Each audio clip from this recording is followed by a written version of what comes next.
नमस्कार। आज मैं फिर आपके सामने अपराध की एक और घटना लेकर आया हूँ। आज के अपराध की घटना हालिया है और बिल्कुल हाल फिलहाल की है। आज का अपराध पड़ोस के ज़िले नेपाल में हुआ, लेकिन उसका संबंध भारत के राज्य बिहार से है।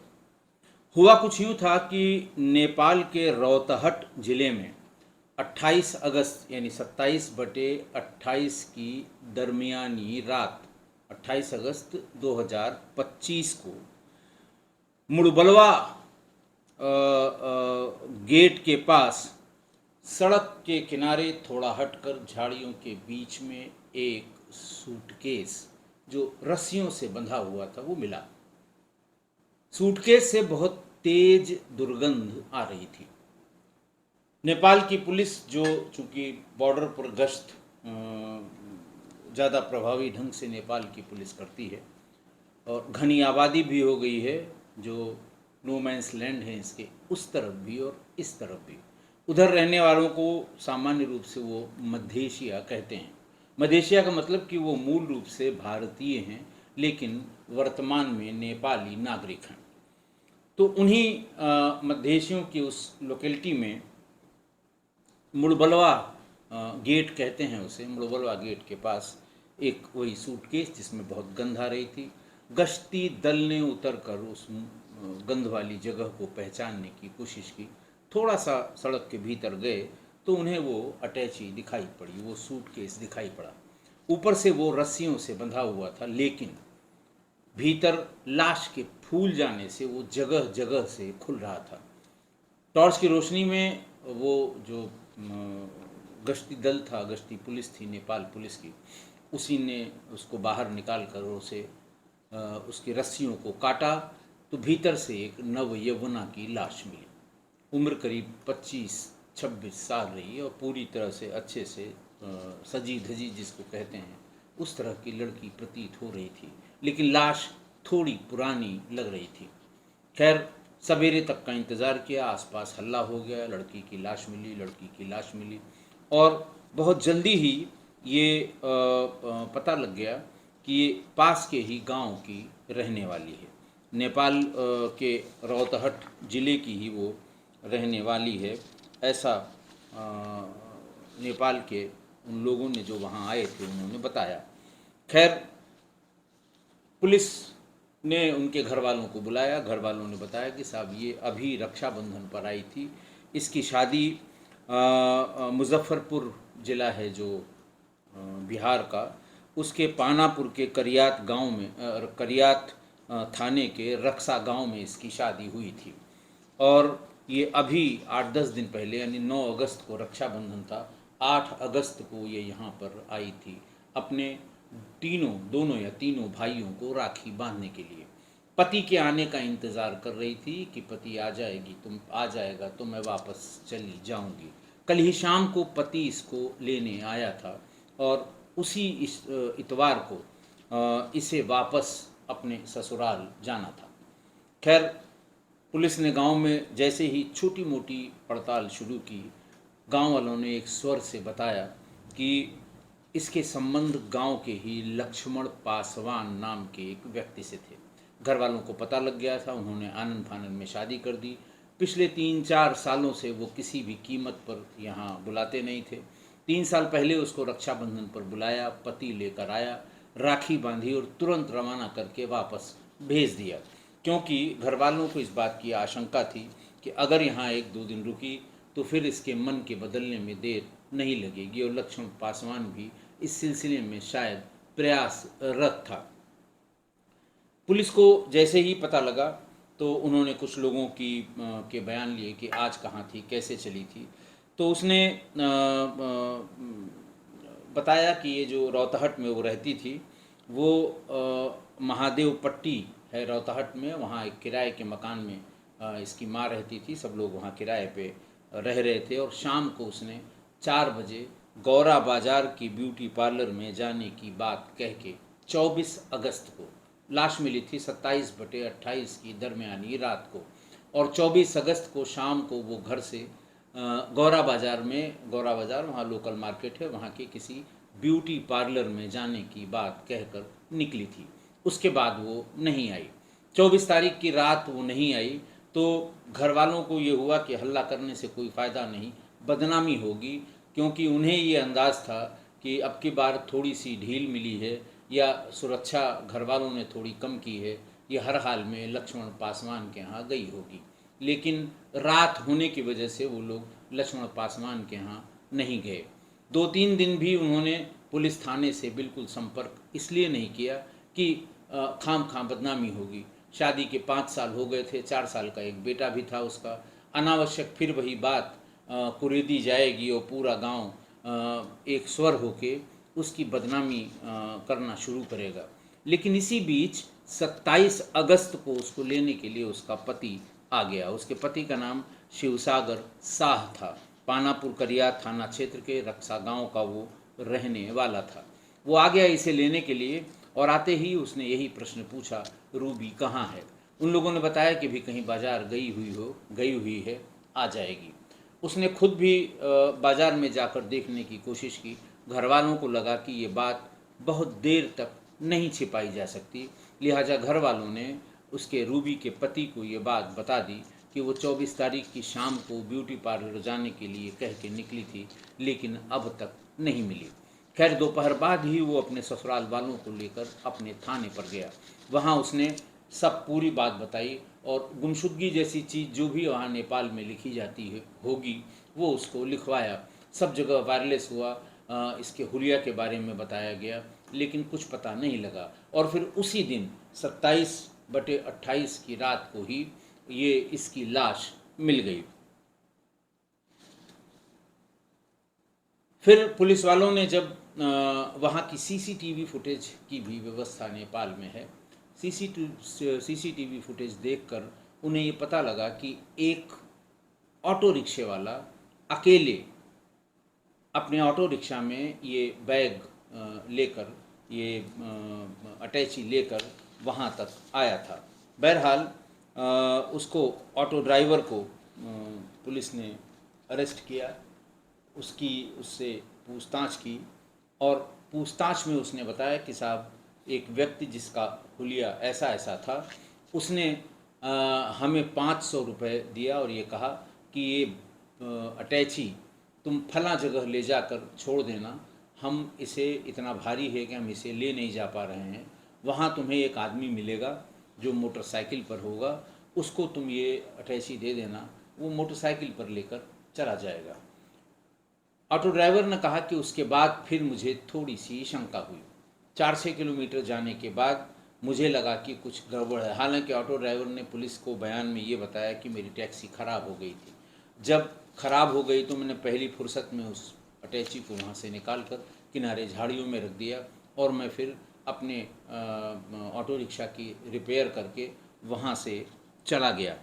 तो खैर 500 रुपये में ये जो वो थी, जो अटैची थी, जो सूटकेस था, जो रस्सियों से बंधा हुआ था, उसको उस ऑटो ड्राइवर ने दिए गए स्थान पे, उसने स्थान का नाम बताया कि फ़लाँ जगह फ़लाँ आदमी मिला था।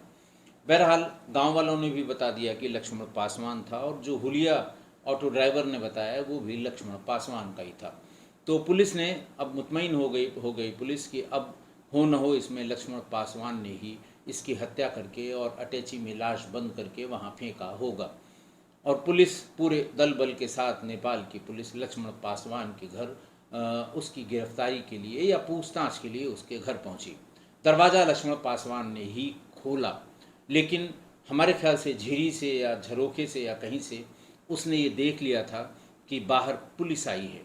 वो भीतर से पूरा मिट्टी के तेल में नहाया हुआ आया और जैसे ही उसने सिटकिनी खोली अपने बदन में आग लगा ली। इसके पहले कि पुलिस कुछ समझ पाती, पुलिस, गांव के लोग भी बहुत ढेर सारे थे, उसका जो घर बताने के लिए साथ में गए थे पुलिस के। इसके पहले कि गांव वाले या जो पुलिस गई थी वो समझ पाती, वो लगभग 80% जल चुका था। पुलिस ने उसको उसी जली हुई हालत में पास के अस्पताल में के बर्न यूनिट में भर्ती कराया। मैं आपको ये बता दूं कि तुरंत जलने के बाद मैंने एक आपको अपराध की कहानियाँ बताई हूँ, खासकर एक कहानी जो मैंने शाहजहाँपुर के बारे में बताई थी कि बीच सड़क पर एक लड़की जो बिल्कुल नेकेड थी, शरीर पर एक सूत भी नहीं हुआ था, लेकिन पूरी जली हुई थी, चलकर खुद सड़क के बीच में आई, हाथ देती रही लोगों को, उनसे पानी की दरख्वास्त करती रही है, पानी दे दीजिए। मुख्य मार्ग था वो शाहजहांपुर और बरेली के बीच का, लेकिन लोग तो खड़े हुए वहाँ पर, 200-250 गाड़ियाँ खड़ी हुई, लोग निकले, लोग सब जितने लोग निकले सब मोबाइल से वीडियो बना रहे थे। लोग उससे पूछ रहे थे कहाँ की रहने वाली हो, वो नाम बता रही थी, अपना पता बता रही थी, किसके घर की है ये बता रही थी, लेकिन पानी किसी ने नहीं पिलाया, न ही पुलिस को किसी ने सूचना दी। खैर काफ़ी देर के बाद, करीब 20 मिनट के बाद लोगों ने पुलिस को सूचना दी, पुलिस आई, ले गई, और थोड़े दिन, कहने का आशय ये कि जलने के तुरंत बाद उस समय तक स्किन जली होती है, बाकी पूरा शरीर के बाकी अंग दुरुस्त और सही काम करते हैं, और जब तक कि वो इन्फेक्शन पूरा फैल न जाए, सेप्टिसीमिया जिसे कहते हैं, तब तक वो पूरे होशो हवास में रहती है और बयान देती है। और उस केस में भी उसका पूरा लंबा बयान पुलिस ने दर्ज किया था। यहाँ भी जब उसको पुलिस गाड़ी पर बिठाकर अस्पताल ले जा रही थी, तो पुलिस ने सभी जरूरी पूछताछ की और उसने सबका सही सही उत्तर भी बताया। उसके बाद जब अस्पताल में भर्ती हुआ, तब भी वो करीब 1-1.5 दिन तक ठीक ठाक सब बातें करता रहा, लेकिन 2 दिन बाद 80% जलने का मतलब आप जानते हैं कि बहुत कम संभावना होती है किसी के जीवित रहने की, कितना भी बढ़िया इलाज कर लीजिए। 40% तक जला हुआ सामान्य रूप से उसके बचने की 50% उम्मीद होती है, यानी आधे आधे पर उम्मीद होती है, लेकिन अगर वो 60 से ऊपर है तो बचने की उम्मीद बहुत कम होती है। ये तो 80% जला हुआ था। बहरहाल जितनी देर भी वो होश में रहा और पुलिस ने जो कुछ भी पूछा, उसने सारी चीज़ें पुलिस को बता दी कि क्यों हुआ था, कैसे हुआ था और क्या हुआ था। बहरहाल उसने अपनी सब प्रेम गाथा बताई, लेकिन अब चूंकि वो मर चुका था, पुलिस के हिसाब से वही मुलजिम था, उसका जो कन्फेशन था, उसका जो बताना था, उसके हिसाब से उसी ने मारा था। उसने कारण भी बताया था कि क्यों मारा था, लेकिन जब एक बार मुलजिम की श्रेणी उस पर से ख़त्म हो गई, यानी मुलजिम कोई रह नहीं गया, मारने वाला भी मर गया, फिर पुलिस ने उसमें क्लोज़र रिपोर्ट ही लगाई होगी या 1 आध दिन में लगा देगी। अब उसमें आगे पीछे या उसके बयान का कोई मतलब नहीं रह जाता। सिंपल सी बात है, 4 लाइन लिखने की, जो उत्तर प्रदेश में केस डायरी में लिखा जाता है कि फला फला फला फला साक्ष्यों पर ये साबित होता है कि फला ने ही इसकी हत्या की है, लेकिन चूंकि फला की मृत्यु हो चुकी है और वो जो मुलजिम की श्रेणी में जब उसे रखा जाता, तो अब वो ही इज़ नो मोर, इसलिए इस केस को बंद किया जाता है। लिहाजा उस केस को बंद कर दिया गया। पति का बहुत डिटेल में बयान हुआ, उसने भी कोई ऐसी बात नहीं बताई कि उसे कभी शंका हुई थी कि वो ऐसा कुछ उसके साथ होगा, या उसका कोई बॉयफ्रेंड पुराना या गांव का वो ऐसा कुछ कर सकता है। बहरहाल ये एक बहुत ही दर्दनाक अंत हुआ एक प्रेम कथा का, 2 प्रेमियों का 5 साल तक अलग रहने और बाद में मिलने के बाद उनके बीच क्या हुआ, ये वो दोनों ही जान सकते हैं, जबकि दोनों इस दुनिया में नहीं हैं। आज की घटना, भारत से सटे नेपाल सीमा के एक गांव में एक लड़की को एक लड़के से प्यार हो गया। जिस समय ये दोनों मिले, करीब 5 साल पुराना इनका प्रेम संबंध था, तो इनकी उम्र भी करीब 20-21 साल रही होगी या 19-20 साल रही होगी। उन लोगों ने तो अपनी तरफ से पूरी कोशिश की कि उन लोगों के बीच जो प्रसंग चल रहा है इसका किसी को पता न लगे, लेकिन आप जानते हैं गांव देहात मोहल्ले में एक तो प्रेमी होता है या प्रेम करने वाला होता है, सच्चा झूठा जैसा भी हो, एक लड़की एक लड़का होते हैं, लेकिन उस लड़की पे निगाह लगाने वाले जो ये टिटपुंजिए टाइप के लौंडे अगल बगल घूमते रहते हैं, उनकी निगाहें सबसे ज़्यादा रहती हैं। कहाँ गई, किसके साथ गई, कहाँ चाय पिया, किस मोटरसाइकिल पर बैठी, कहाँ से आई। बहरहाल वो हमेशा इसी चक्कर में रहते हैं और दुख भी उनको होता है, कर कुछ नहीं सकते, लिहाजा वो इधर उधर की बातें सब जगह करते रहते हैं। इसी तरह से बात हुई होगी, घर वालों को पता लग गया, लड़की वालों को पता लग गया कि फला लड़का है लक्ष्मण पासवान, जिसके साथ मेरी लड़की को बार बार देखा जा रहा है, गांव के लड़के या गांव वाले इस पर आपत्ति कर रहे हैं, हमारी बदनामी हो रही है। बहरहाल लड़की के घर वालों ने लड़की को कमरे में बंद कर दिया, नज़र बंद कर दिया। उसके बाहर आने जाने पर पाबंदी हो गई। घर में जो औरतें थीं वो उसकी रखवाली करने लगीं, उसकी निगरानी करने लगीं। उसके हाथ में जो फ़ोन था, घर में वैसे एक ही मोबाइल फ़ोन था, वो फ़ोन भी उसकी रीच से दूर रख दिया गया ताकि वो किसी से बात न कर पाए। घर के जो मेल मेंबर थे वो शादी देखने के लिए निकल गए और बहुत जल्दी ही, महीने भर के भीतर में ही, पास के जो सटा हुआ जनपद है मुजफ्फरपुर, वहाँ उन्होंने शादी तय कर दी। 1 महीने में ही आनन फानन में शादी करके लड़की को घर से विदा कर दिया। मतलब उस समय लड़की है, शादी करनी ही थी, धन होता है लड़कियां। लेकिन उस समय जब ये विदा करके भेजा गया तो ऐसा लगा जैसे अपने सिर की आफत उन्होंने, या अपना सिर दर्द उन्होंने किसी लड़के के साथ घर से दूर कर दिया। 3 साल तक उसे कभी मायके में आने नहीं दिया गया। रक्षाबंधन में भी घर वाले इंश्योर करते थे कि भाई सब उसी के यहाँ चले जाएं, राखी बंधवा लें, वो ना आने पाए। उनका डर भी अपनी जगह सही था, क्योंकि बड़ी मुश्किल से उन्होंने उसको कैद करके कह लें या नज़रबंद करके उसकी शादी की थी। 3 साल बाद यानी चौथे साल जब वो आई भी तो पति के साथ आई और तुरंत राखी बांध कर फौरन पति उसके साथ उसे वापस ले गया। 4 साल का बेटा भी उसका हो गया था। तो लोगों को, यानी इस साल 9 अगस्त की जो रक्षाबंधन का दिन था, इस साल शायद लड़की के घर वालों को लगा हो कि अब तो 4-5 साल हो गए हैं, लड़की के एक 4 साल का बेटा भी हो गया है, उसका भी ध्यान बट गया है और अब ये सब बातें ख़त्म हो चुकी होंगी लड़के और लड़की के बीच में। इसलिए वो लड़की आई, रक्षाबंधन में उसने भाइयों को राखी बांधी। पति साथ में नहीं आया। पति ने बाद में आने के लिए कहा, लेकिन जैसे ही लड़की को महसूस हुआ कि सारे पहरे हट गए हैं, पहली फुर्सत में वो भाग के लक्ष्मण पासवान के पास पहुंच गई। और उसी दिन नहीं, फिर वो 8 तारीख को आ गई थी, 22-23 तारीख तक लगातार कहीं न कहीं दिन में लक्ष्मण पासवान से मिलने जाया करती थी। अब पता नहीं उन दोनों के बीच में क्या बात हुई कि 24 को वो घर से ब्यूटी पार्लर जाने के लिए निकली, रात में नहीं आई।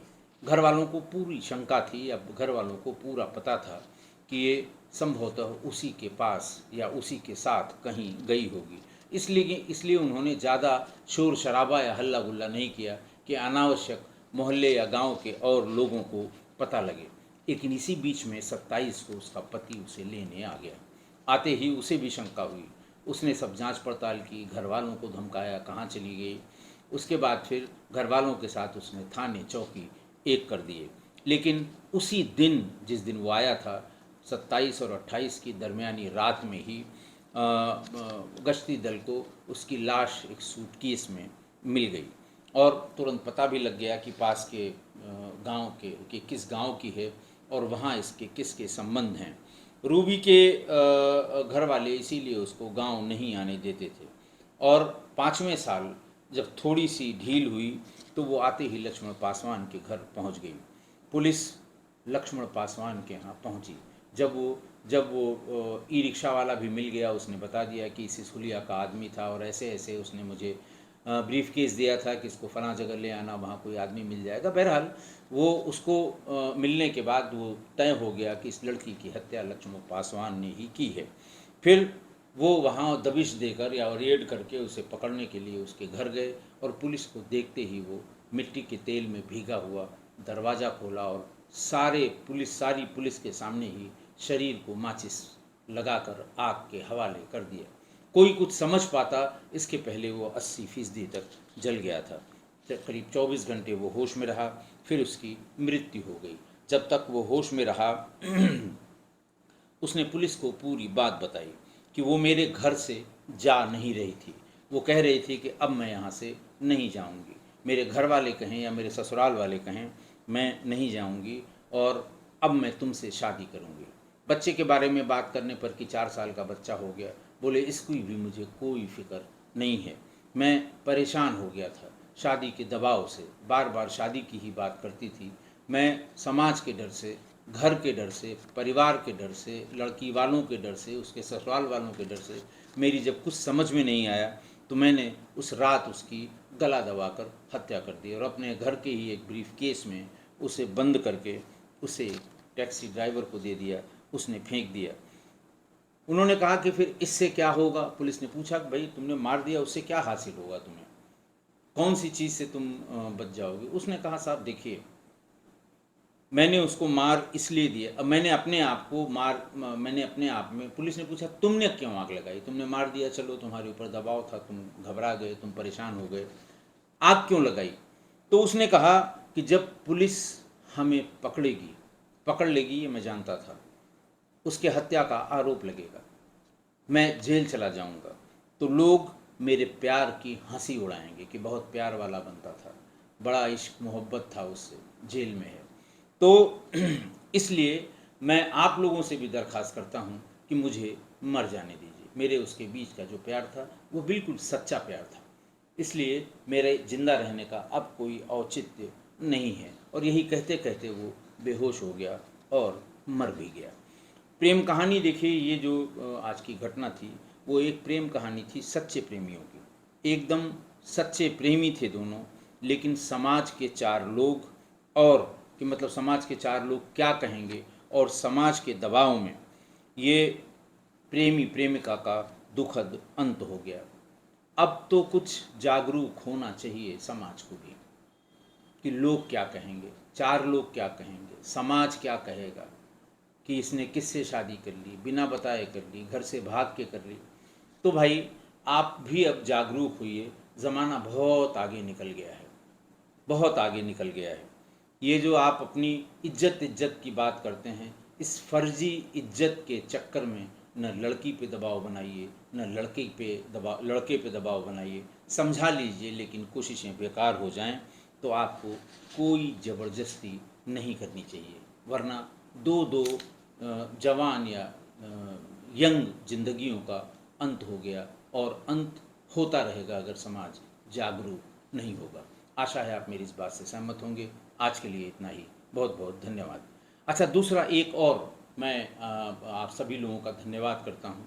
मैंने इस बीच में अपने किस्सा गोई परिवार की मदद के लिए आपको QR कोड, बहुत ढेर सारे जो ऐप होते हैं, गूगल पे की बात है, फ़ोन पे की बात है, इन सब के QR कोड्स मैंने हर बार आपको दिए हैं, और बड़ा दिल खोल के लोगों ने सहायता भी की है। और मैं एक बार फिर से उन लोगों से भी जो हमारे रेगुलर दर्शक हमेशा रहे हैं, करते हैं, कि उनसे ये अपील करूँगा कि कृपया इस किस्सा गोई परिवार को और मजबूती प्रदान करने के लिए किस्सा गोई की मदद करें। आशा है आप मेरी इस बात से भी सहमत होंगे। आज के लिए इतना ही, बहुत बहुत धन्यवाद।